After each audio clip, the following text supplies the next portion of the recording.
Le violon merveilleux des frères Grimm, lu par Céline Houchy pour Audiocité.net. Il était une fois un ménétrier qui avait un violon merveilleux.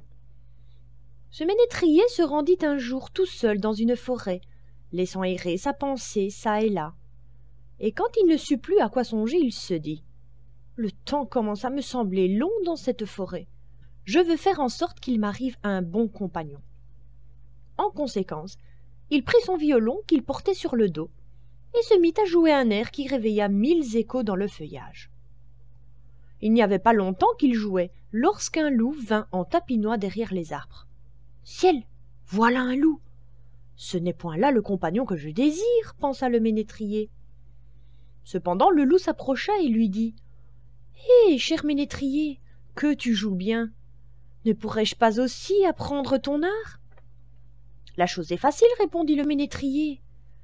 Il suffit pour cela que tu fasses exactement tout ce que je te dirai. »« Oh, cher ménétrier, reprit le loup, je veux t'obéir, comme un écolier obéit à son maître. » Le musicien lui enjoignit de le suivre, et lorsqu'ils eurent fait un bout de chemin, ils arrivèrent au pied d'un vieux chêne qui était creux et fendu par le milieu. « Tu vois cet arbre ?» dit le ménétrier. « Si tu veux apprendre à jouer du violon, il faut que tu places tes pattes de devant dans cette fente. » Le loup obéit, mais le musicien ramassa aussitôt une pierre et en frappa avec tant de force les 2 pattes du loup qu'elles s'enfoncèrent dans la fente et que le pauvre animal dut rester prisonnier. « Attends-moi jusqu'à ce que je revienne, » ajouta le ménétrier. Et il continua sa route. Il avait à peine marché pendant quelques minutes qu'il se prit à penser de nouveau « Le temps me semble si long dans cette forêt que je vais tâcher de m'attirer un autre compagnon. » En conséquence, il prit son violon et joua un nouvel air. Il n'y avait pas longtemps qu'il jouait lorsqu'un renard arriva en tapinois à travers les arbres. « Oh, voilà un renard, se dit le musicien. Ce n'est pas là le compagnon que je désire. » Le renard s'approcha et lui dit « Hé, cher musicien, que tu joues bien. Je voudrais bien apprendre ton art. »« La chose est facile, répondit le musicien. Il suffit pour cela que tu fasses exactement tout ce que je te dirai. »« Oh, cher musicien, reprit le renard, je te promets de t'obéir comme un écolier obéit à son maître. Suis-moi, dit le ménétrier. » Quand ils eurent marché pendant quelques minutes, ils arrivèrent à un sentier bordé des 2 côtés par de hauts arbustes. En cet endroit, le musicien s'arrêta, saisit d'un côté du chemin un noisetier qu'il inclina contre terre, mit le pied sur sa cime. Puis de l'autre côté, il en fit de même avec un autre arbrisseau. Après quoi, s'adressant au renard, « Maintenant, camarade, s'il est vrai que tu veuilles apprendre quelque chose, avance ta patte gauche. » Le renard obéit, et le musicien lui lia la patte à l'arbre de gauche. « Renard, mon ami, lui dit-il ensuite, avance maintenant ta patte droite. » L'animal ne se le fit pas dire 2 fois, et le ménétrier lui lia cette patte à l'arbre de droite. Cela fait, il lâcha les 2 arbustes qui se redressèrent soudain, emportant avec eux dans l'air le renard qui resta suspendu et se débattit vainement. « Attends-moi jusqu'à ce que je revienne, » dit le musicien. Et il continua sa route. Il ne tarda pas à penser pour la 3e fois.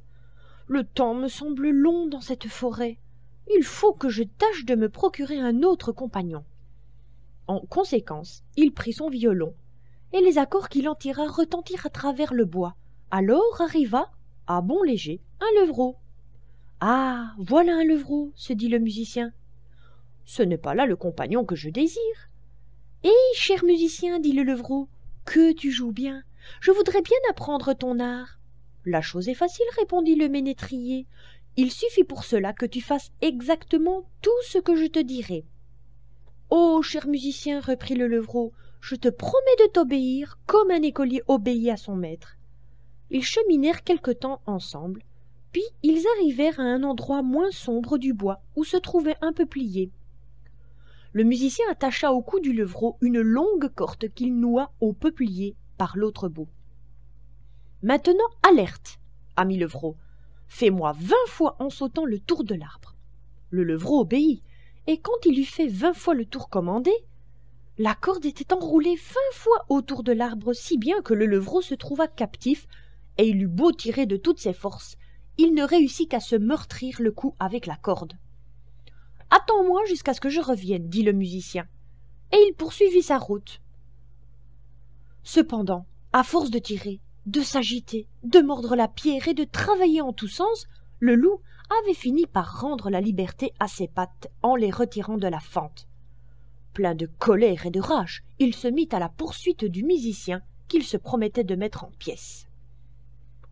Lorsque le renard l'aperçut, qui arrivait au galop, il se prit à gémir et à crier de toutes ses forces « Frère loup, viens à mon secours, le musicien m'a trompé !»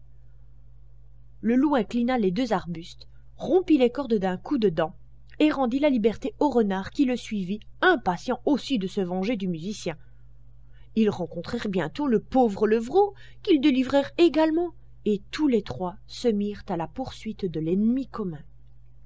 Or, en continuant son chemin, le ménétrier avait une 4e fois joué de son violon merveilleux. Pour le coup, il avait mieux réussi. Les accords de son instrument étaient arrivés jusqu'aux oreilles d'un pauvre bûcheron qui, séduit par cette douce musique, abandonna sa besogne et, la hache sous le bras, s'empressa de courir vers l'endroit d'où partaient les sons. « Voilà donc enfin le compagnon qu'il me faut, » dit le musicien, « car je cherchais un homme et non des bêtes sauvages. » Puis il se remit à jouer d'une façon si harmonieuse et si magique que le pauvre homme restait là immobile comme sous l'empire d'un charme, et que son cœur déborda de joie. C'est en ce moment qu'arrivèrent le loup, le renard et le levreau. Le bûcheron n'eut pas de peine à remarquer que ses camarades n'avaient pas les meilleures intentions. En conséquence, il saisit sa hache brillante et se plaça devant le musicien, d'un air qui voulait dire « Celui qui en veut au ménétrier fera bien de se tenir sur ses gardes, car il aura affaire à moi. » Aussi la peur s'empara-t-elle des animaux conjurés qui retournèrent en courant dans la forêt. Le musicien témoigna sa reconnaissance au bûcheron en lui jouant encore un air mélodieux, puis il s'éloigna.